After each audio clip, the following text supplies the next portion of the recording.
Now I'm going to get into why community service is a poor solution, not because of the people who need the help, but because of the people who need to do the helping. Now let me ask you this. Is there a substitute for full-time parents? Now I'm not talking about if your mother couldn't raise you so your aunt took you and raised you like her own child, or your grandmother or something, because they're still being a full-time parent to you. When I ask if there's a substitute for a full-time parent, what I'm asking is there an alternative way where you can be a parent to somebody a couple of hours a week or maybe one day a week? Is that going to be good enough?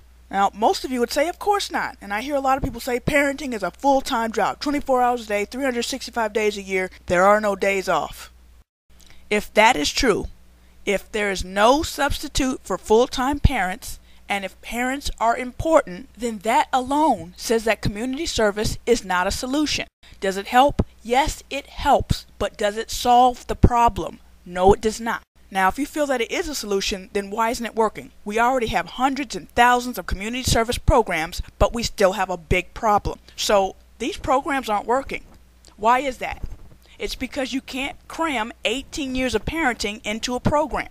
If you could, then parenting is not important. There is no substitute for being raised well. Let me put it to you a different way. The whole reason we're having these kind of discussions is because there's an epidemic in the black community of illegitimacy. We're trying to tell the black women that your kids need fathers. So there's no substitute for a father, right? So how is you volunteering at the rec center one day a week or a couple hours after school, even if it's every day, how is that going to make up for that kid not having a dad?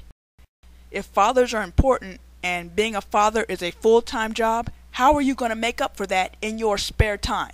When you're not doing stuff that's important in your own life, when you're not nurturing your own kids and working your own job and living your own life. Now this brings me to my next point. Some of you are stubborn and you're still saying, I still believe that community service will work, we just need enough people to put in enough time and it will work. Well, you might think you just made a good point, but really you're just making my point, because all I've really been saying throughout this whole series is that yes, certain things will work in theory, but they fail in practice. So if we can't get the necessary amount of people we need to make a difference or get them to put in the necessary amount of hours, then that is still a fail. That is exactly what I'm talking about. It fails in practice. Now, this is where I get really frustrated with the let's get involved in our communities people. They'll say this on video like they really mean it, knowing they ain't got nan plan. Okay, and you know the word nan. You ain't got nan plan of doing no community service. That's just something people say because it sounds good, but they don't do. And I got the stats to prove it. Here's the Bureau of Labor Statistics from the U.S. Department of Labor. In 2007, 26% of the U.S. population volunteered. Would you like to know what percentage of the black population volunteered in 2007? 18.2. Now, before you judge whether these numbers are high or low or good or bad, what is it that they consider volunteering? What's the average amount of hours that these volunteers put in? 52 hours in a year. That's 1 hour a week. Now explain to me again how we're going to be substitute mothers and fathers to kids who have sucky parents, and how we're going to teach black women to have dignity in themselves, and how we're going to teach young black men that violence is not the answer when only a small percentage of the population is volunteering and it's only 1 hour a week. Now some of you are still holding on to this volunteerism thing like you're actually going to do it. You're saying things like, well, we just need to encourage more people to do more volunteering. So what you're saying is you want to get people to start doing something that they don't normally do, and you want them to do that on a regular basis. Something like getting a large group of people to change their behavior for the better for a long period of time. Good luck with that. Why don't you guys just come off it? You know you're not going to do any community service, or at least not the type of community service that we need to get the problem solved. This is a full-time job. You're going to have to donate your whole life. You're not going to have time to have kids of your own. You need to adopt some of the kids whose parents dropped the ball, bring them into your home so they can grow up seeing how life is supposed to be. You can't count on changing people once they're already grown. And don't you dare call me a pessimist either. You saw the stats. I showed you the stats. If you think those stats are bullcrap, or you don't like them, or if you think they can be changed, then you need to go sign up tomorrow to put your time in. Now that we've admitted it, I don't want you to feel bad about it, because it's not your fault. You don't have time. Our society is not set up so we can live our lives and somebody else's too. Let me break it down for you. You wake up in the morning, you have your shower, your bath, whatever. If you got kids, you got to get them up, get them ready, feed them, put them on the bus or take them to school yourself.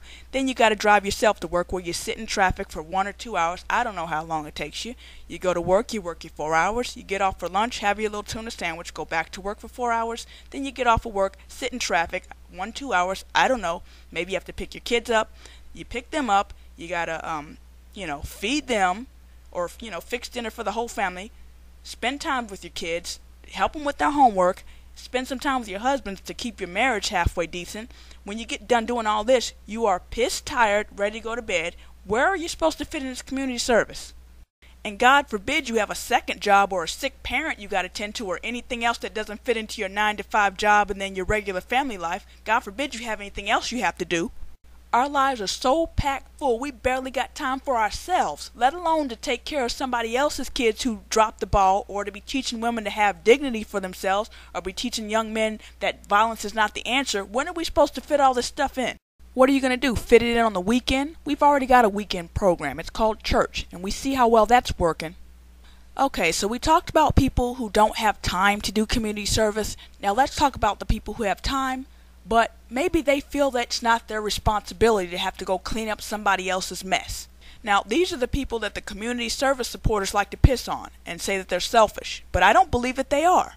If you put in your 40 hours a week at work, and for people like me, I have to work 60 hours a week sometimes because the clients don't care if it's the weekend, they don't care if it's the holidays, they don't care if it's the middle of the night, they want their product. But anyway, if you put in your time at work, and when you get off of work you're tired, and you just want to go sit on the beach and watch the sunset, that's your right to do that. If you made it through your teenagehood, through your young adulthood, to wherever you are in life, and you were responsible to make sure that you did not have any children because either you didn't want any or you didn't want any yet, why is it your responsibility to go help somebody else who had kids before they were ready?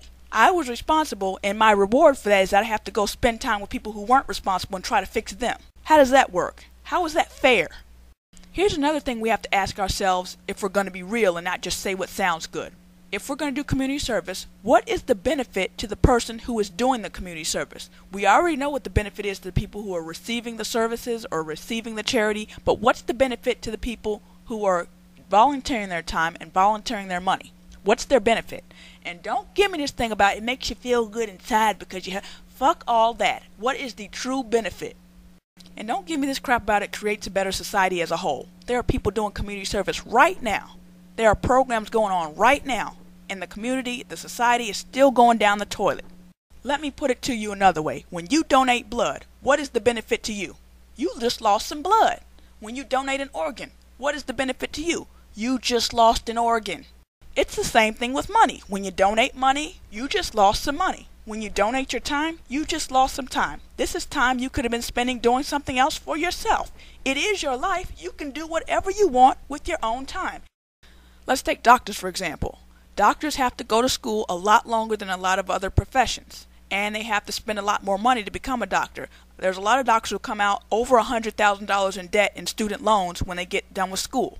So these doctors have been very disciplined. They managed their time, their money, they studied, they put all this preparation in, and you're telling them they should come out of school and start offering their services for free?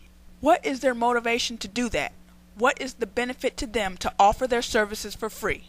Just like a doctor, I sacrificed during college. I didn't get to party as much as maybe I would have liked to. I didn't do all sorts of crazy stuff that get people kicked out of college or make people not even be able to go to college in the first place. I sacrificed. I was disciplined. I did my work. I went to class, all that good stuff. I graduated, and now I have a nice life, and I want to enjoy that life. I don't want to spend that life on other people. And I'm not being selfish. That's the way it's supposed to be. Everyone is supposed to carry their own weight.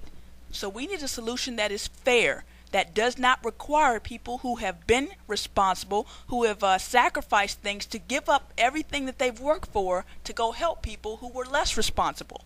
And you can call people selfish all you want, but that's what people are thinking, but they won't say, because if they say it, people are going to call them an asshole. Now, between the people who don't have time to get involved in the community and the people who feel it's not their responsibility to get involved in the community and the people who actually need the help, you can see why the volunteerism numbers are so low. And that's why community service is not a solution.